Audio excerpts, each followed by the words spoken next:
पुन्हा एकदा आरक्षणाच्या आंदोलनाने महाराष्ट्रात जोर धरलाय। गेली 35-40 वर्षांचा मराठ्यांचा आरक्षणाचा संघर्ष आहे। 3 वेळा आरक्षण देऊन फसवणूक मराठ्यांची करण्यात आलेली आहे। कित्येकदा मराठ्यांच्या तोंडाला पानं पुसण्याचं काम वेगवेगळ्या सरकारांनी केलेलं आहे आणि आता पुन्हा एकदा मराठ्यांच्या आरक्षणाचा एल्गार मनोज जरांगे पाटील यांनी केलेला आहे। आणि पुन्हा एकदा मनोज जरांगे पाटील यांनी 29 ऑगस्ट रोजी मुंबईला जाण्याची घोषणा केलेली आहे। यावेळी गणपतीचं दर्शन मुंबईतच असे मेसेजेस समाज माध्यमांमधून फिरताय। प्रचंड द्वेष, राग, चीड या सगळ्या गोष्टी मराठ्यांमध्ये पुन्हा एकदा दिसतात आणि हे कमी की काय म्हणून सरकार त्या आगीमध्ये तेल ओतण्याचं काम करत आहे। परंतु मराठ्यांचा हा मोर्चा निघालाच नाही तर काय, ते निघाला नाही तर कायच आपण पुढे बघू, पण निघाला म्हणजे निघण्यासाठी काय काय गोष्टींच्या अडचणी आणल्या जात आहेत त्याबद्दल आपल्याला आजच्या या व्हिडिओमध्ये चर्चा करायची। नमस्कार, मी डॉक्टर महेश आणि आपण बघत आहात गोष्ट छोटी पण डोंगरा एवढी। तत्पूर्वी तुम्ही हा व्हिडिओ बघण्याआधी जर आमचं चॅनल जर सबस्क्राइब केलं नसेल तर कृपया या चॅनलला सबस्क्राइब करा। या चॅनलवरती आपण बरेच अभ्यासपूर्ण, माहितीपूर्ण वेगवेगळे विषय मांडत असतो। हा व्हिडिओ शेवटपर्यंत जरूर बघा आणि जर तुम्हाला हा व्हिडिओ आवडला तर लाईक आणि शेअर करायला मात्र विसरू नका। तर सुरू करूया आपण की मराठ्यांचा मोर्चा निघालाच नाही तर काय। मग मराठ्यांचा मोर्चा निघूच नये ही नेमकी कोणाची इच्छा आहे, तर अर्थात ही सरकारची इच्छा आहे। कारण मराठ्यांचा मोर्चा जर मुंबईच्या दिशेने निघाला तर प्रचंड मोठ्या वेगवेगळ्या अडचणी सरकारला येणाऱ्या काळामध्ये येणार आहेत आणि त्यामुळे मराठ्यांना आधीच अडवण्याचा प्रयत्न वेगवेगळ्या माध्यमातून होणार आहे। त्यातली सगळ्यात पहिली महत्त्वाची गोष्ट काय, तर कोर्टाच्या माध्यमातून मराठ्यांचा आरक्षणासाठीचा निघणारा मोर्चा हा अडवण्याचं काम होणार आहे। अर्थात सध्या तरी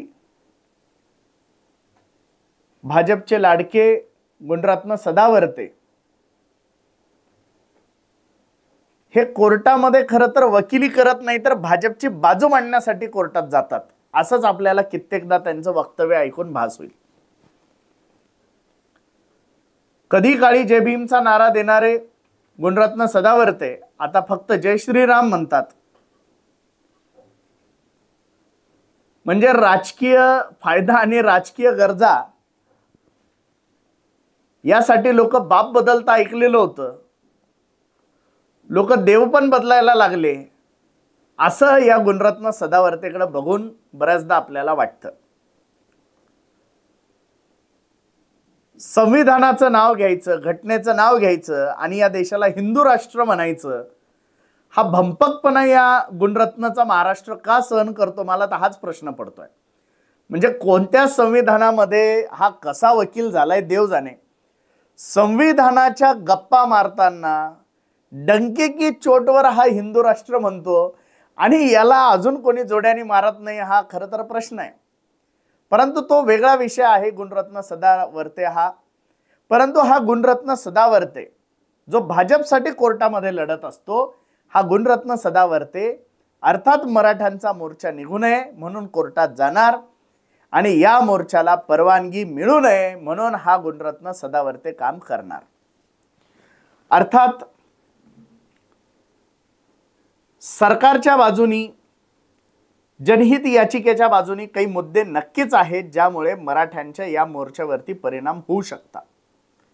ते म्हणजे कोणते, तर मुंबईमध्ये गणेशोत्सव हा प्रचंड उत्साहाने साजरा केला जातो। कोकणातील गणेशोत्सव हा प्रचंड मोठा उत्साहाने साजरा केला जातो आणि त्याच्यामुळे आधीच मुंबईमध्ये गणेशोत्सवामुळे प्रचंड गर्दी असते।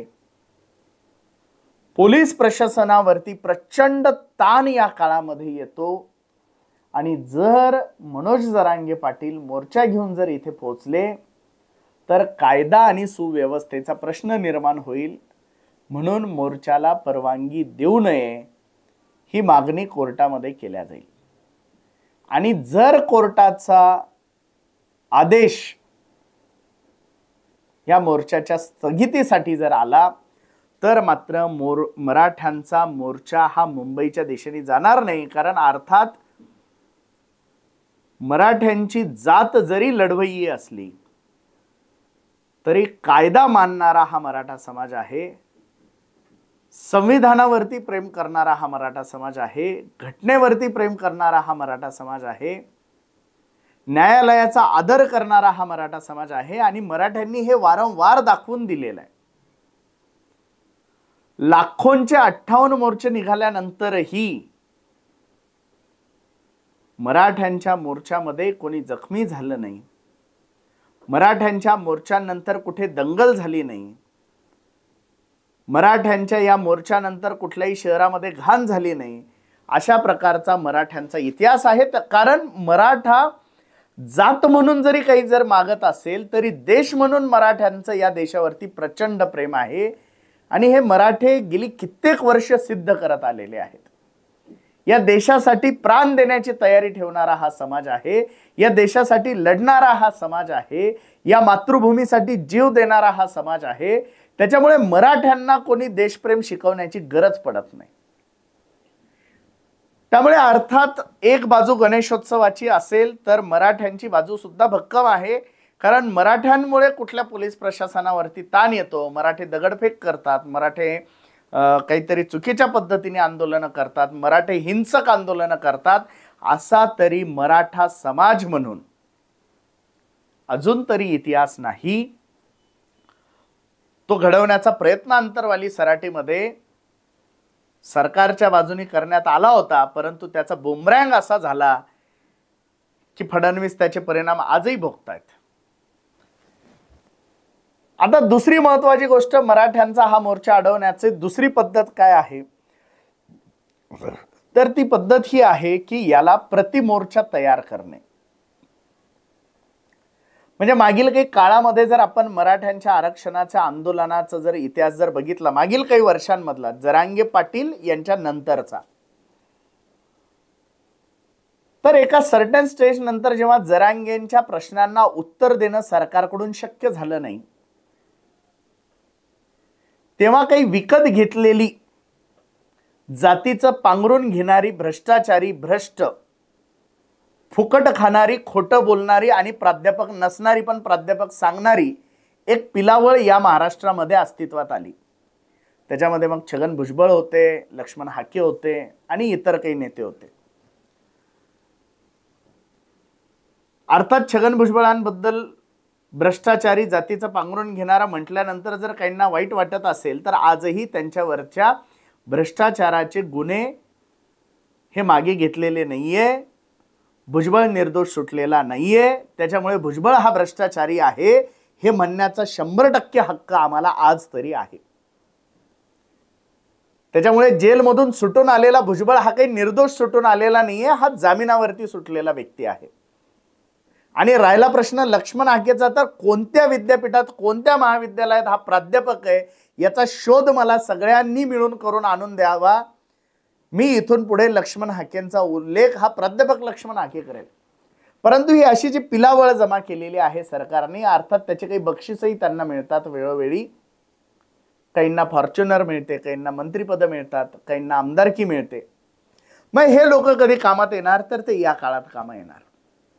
एक प्रति आंदोलन निर्माण करणे मराठ्यांच्या विरोधामध्ये हे एक येणाऱ्या काळामध्ये षडयंत्र होऊ शकतं आणि ज्यामुळे मराठ्यांच्या मोर्चाला अडथळा या महाराष्ट्रात निर्माण होऊ शकतो। अर्थात ह्या सगळ्या गोष्टी झाल्यानंतर जर खरंच मराठ्यांचा मोर्चा निघाला नाही तर काय,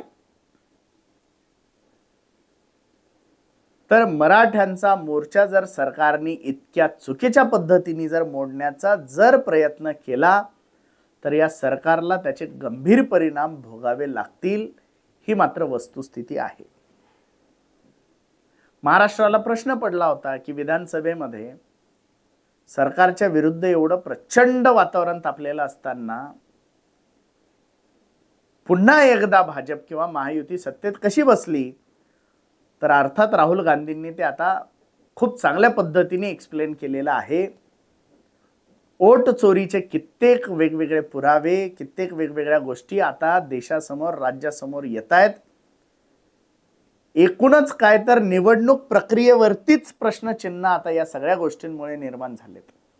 याआधी ईव्हीएम मशीन बद्दल आरोप होत होते, निवडणूक आयोगावरती छोटे मोठे आरोप होत होते आणि ते मिटत होते. नंतर विरोधी पक्ष ती हार पत्करत होते, हार स्वीकारत होते आणि नव्या जोमाने काम करत होते.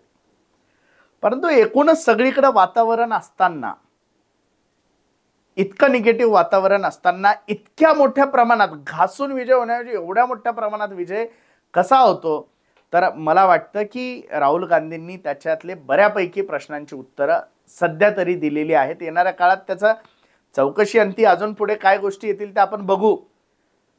परंतु या सगळ्या गोष्टी महाराष्ट्राने आता जवळून बघितलेल्या आहेत. त्यामुळे येणाऱ्या काळामध्ये जर निवडणुकीतली गैरप्रकार जर थांबले, तर या सरकारला स्थानिक स्वराज्य संस्थांमध्ये तोंडावर पडण्याची वेळ येईल, जर त्यांनी असा काही मूर्खपणा मोर्चा अडवण्याचा केला तर. अर्थात मराठ्यांची बाजू समजून घेऊन जे योग्य असेल, जे न्याय असेल ते निर्णय सरकारने घ्यावे. सरकारवरती कुठलाही दबाव नाहीये खरं तर की आम्हाला हे दिलंच पाहिजे. परंतु योग्य पद्धतीने जर न्याय वाटप जर या आरक्षणाचं जर झालं, तर कदाचित येणाऱ्या काळात हे प्रश्न कायमचे मार्गी लागू शकतात. ही सत्सद विवेक बुद्धी आता सरकारला आली पाहिजे. प्रत्येक जातीपातीतील संवेदना आता सरकारच्या साठी महत्त्वाच्या बनल्या पाहिजे, कुठल्या तरी एखाद्या नेत्याच्या नको. आणि हा सगळा प्रकार जर झाला तर येणाऱ्या काळात महाराष्ट्राचं राजकारण आणि समाजकारण हे अत्यंत योग्य दिशेने जाईल.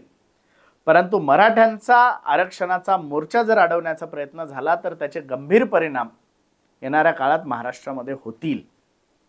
हा व्हिडिओ जर तुम्हाला माहितीपूर्ण, अभ्यासपूर्ण जर वाटला असेल तर याला लाईक आणि शेअर करायला विसरू नका. अजूनही जर आपण आमचे चॅनल जर सबस्क्राईब केलं नसेल तर या चॅनलला नक्की सबस्क्राईब करा. धन्यवाद.